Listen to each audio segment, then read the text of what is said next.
dan hidupku di tangan-Mu.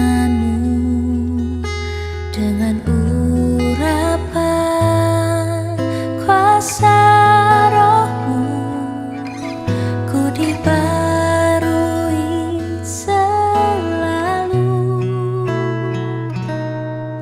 Jadikan ku alat dalam rumah-Mu. Inilah hidupku di tangan-Mu. Bentuklah seturut kehendak-Mu. Pakailah sesuai rencana-Mu. Ku mau seperti-Mu, Yesus, disempurnakan selalu dalam setiap jalanku, memuliakan nama-Mu. Ku mau seperti-Mu, Yesus,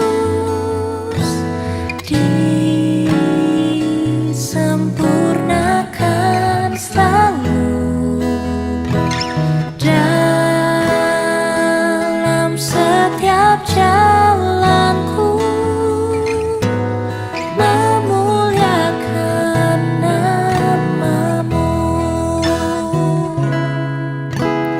Memuliakan nama-Mu.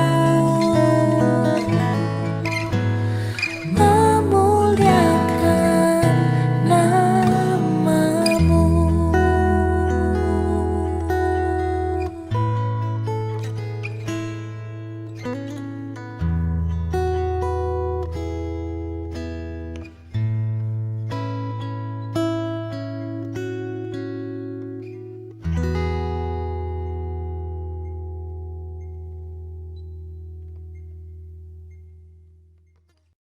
Shalom, selamat hari Minggu. Apa kabar kalian semua? Semoga kalian tetap sehat, tetap semangat, dan jangan kendor ya untuk selalu berdoa dan membaca firman Tuhan. Ya, pagi ini kita mau belajar tentang firman Tuhan. Sebelumnya kita mau berdoa terlebih dahulu. Tuhan Yesus, Allah yang baik, Allah yang kami kenal, di dalam nama Tuhan kami Yesus Kristus, terima kasih Tuhan untuk kesehatan yang Tuhan Yesus sudah berikan kepada kami. Kami mau belajar firman-Mu Tuhan, berikan bahasa yang sederhana, bahasa yang mudah dimengerti oleh kami semuanya, sehingga firman-Mu itu tumbuh di dalam tanah yang subur. Kami bisa berbuah lebat, bahkan banyak sekali buah yang akan kami hasilkan. Terima kasih Bapa, di dalam nama Tuhan kami Yesus Kristus, semua yang percaya katakan amin. Pagi ini kita mau belajar tentang pengakuan dosa, ya. Banyak di antara kita, ya, kalau kita itu adalah sering berbuat dosa, sering bohong, ya. Bahkan kita tidak luput dari kesalahan. Nah, kalau kita tahu bersalah, kadang kita mau yang namanya minta maaf. Kita mau minta maaf, tapi ada juga yang tidak mau minta maaf. Nah, kita mau ditegur. Kalau kita ditegur, kita mau mendengarkan teguran itu namanya kita itu orang yang rendah hati. Tapi kalau kita itu sudah bersalah, nggak mau ditegur, itu tidak rendah hati. Ya, kita harus menjadi seorang remaja Kristen yang mau rendah hati, mau ditegur. Ya, apapun itu mau ditegur. Kalau kita salah, kita mau ditegur. Ya, jangan sampai nggak mau ditegur. Nggak boleh, ya. Biar kita menjadi remaja-remaja Kristen yang kuat di dalam Tuhan. Ya. Nah, pagi ini kita belajar di dalam Mazmur 51 tentang pengakuan dosa. Ya, kita mau belajar Mazmur 51 ayat 1 dulu, ya, sampai ayat 6. Oke, semua sudah dapat Mazmur 51 ayat 1. Untuk memimpin biduan Mazmur dari Daud.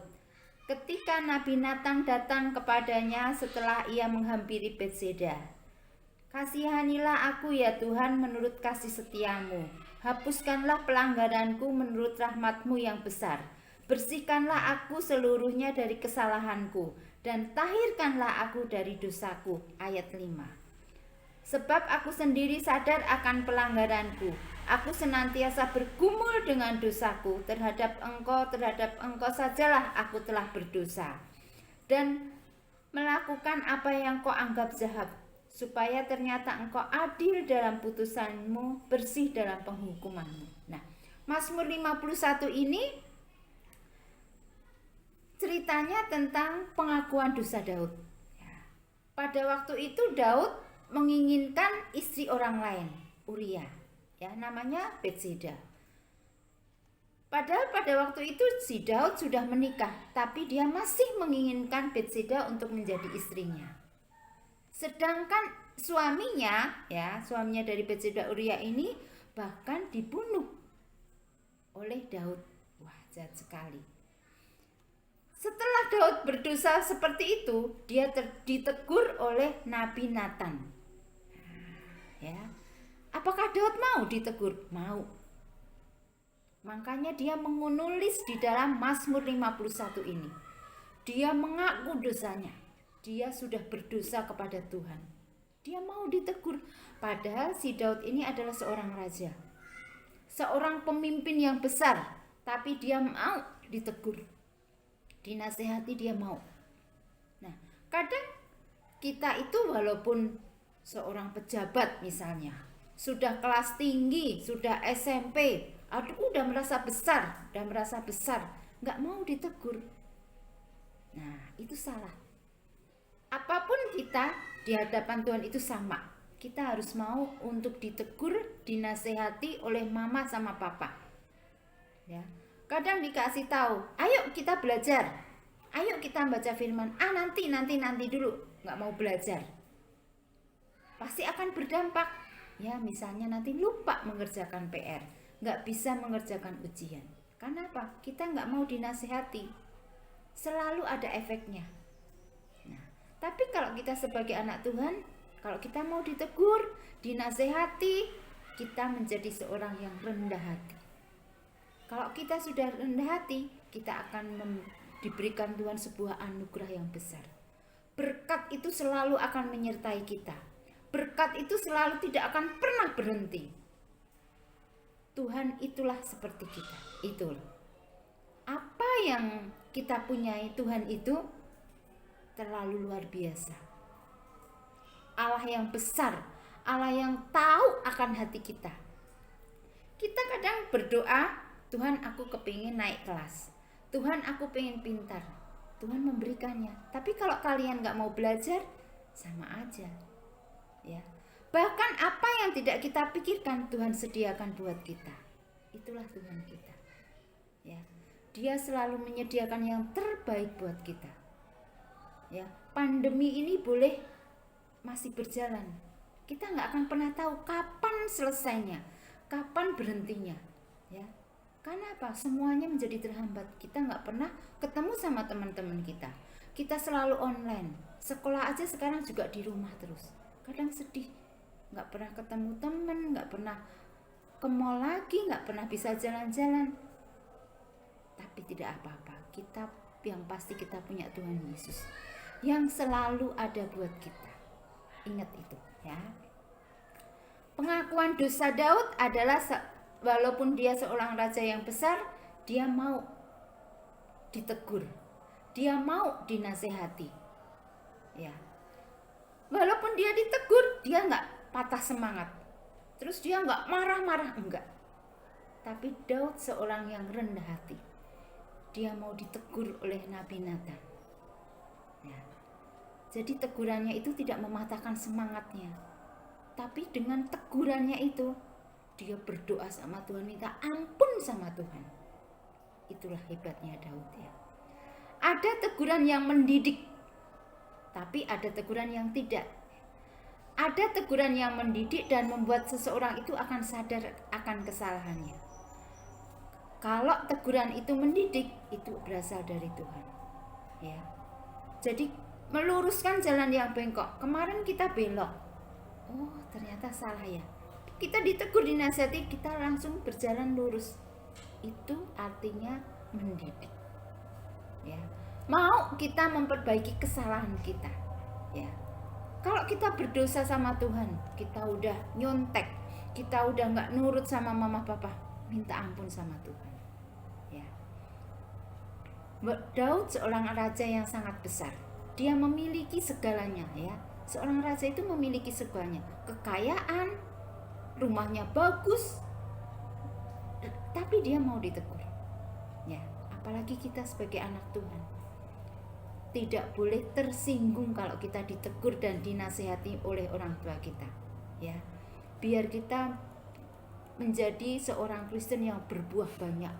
Bahkan buah yang dinikmati oleh orang-orang yang ada di sekitar kita menyatakan, ih, dia anak remaja yang sangat hebat. Buah-buahnya itu manis dilihat orang. Jangan menjadi buah yang asam.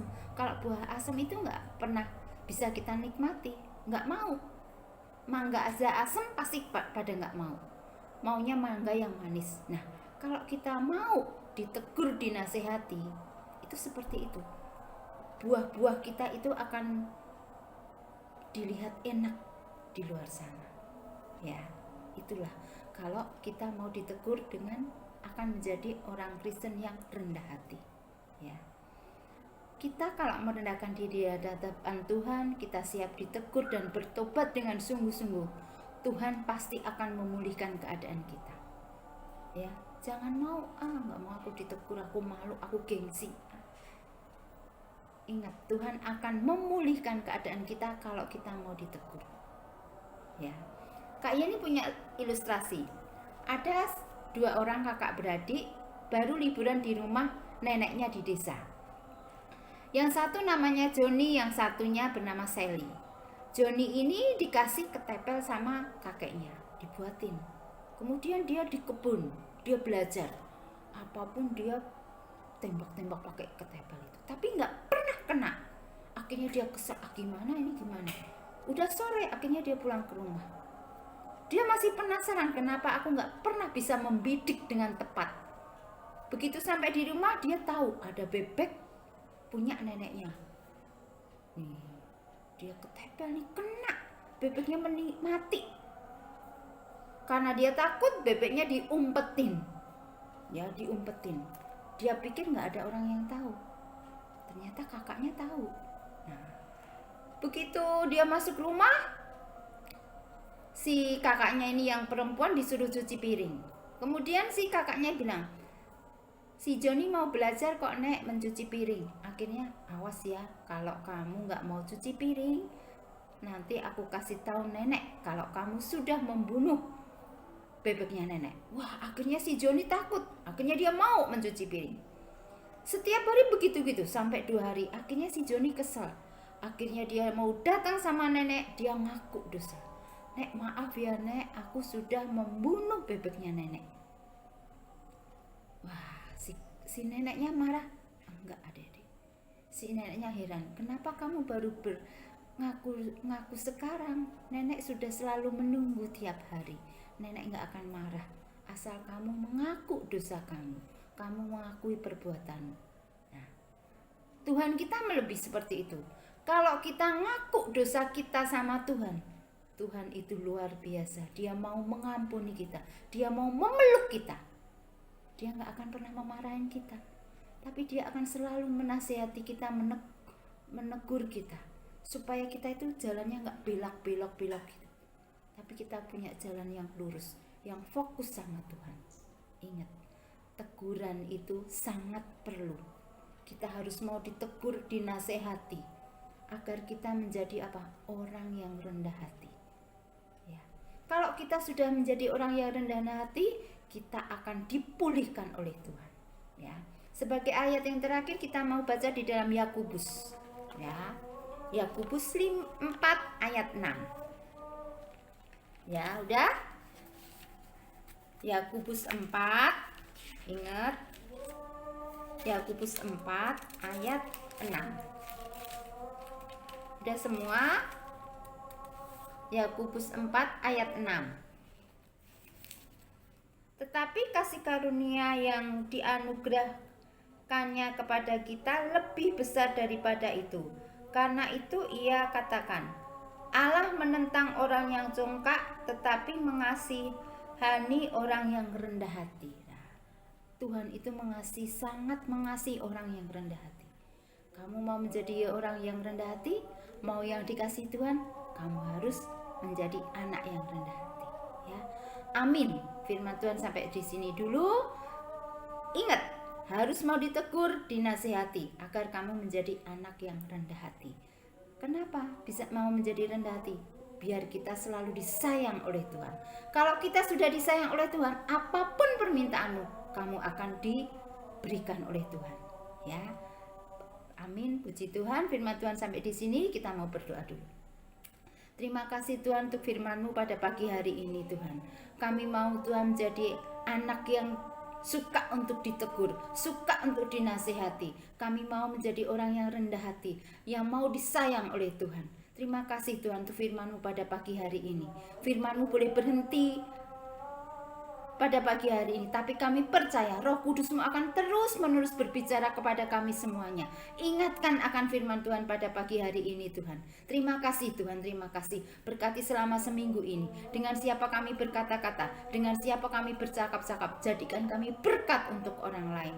Tuhan berkati kami semuanya, berkati orang tua kami, berkati pekerjaannya Tuhan. Mereka akan menjadi keluarga yang takut akan Engkau. Terima kasih Tuhan. Berikan kepandaian kepada kami semua, hikmat yang daripada surgawi Tuhan. Terima kasih Bapak, terima kasih. Kami mau serahkan Tuhan kehidupan kami ini ke dalam tangan-Mu. Kami tidak akan pernah kekurangan karena Tuhan memiliki segala sesuatunya. Terima kasih Bapak. Di dalam nama Tuhan kami Yesus Kristus, semua yang percaya katakan amin. Terima kasih. Selamat hari Minggu. Tuhan memberkati.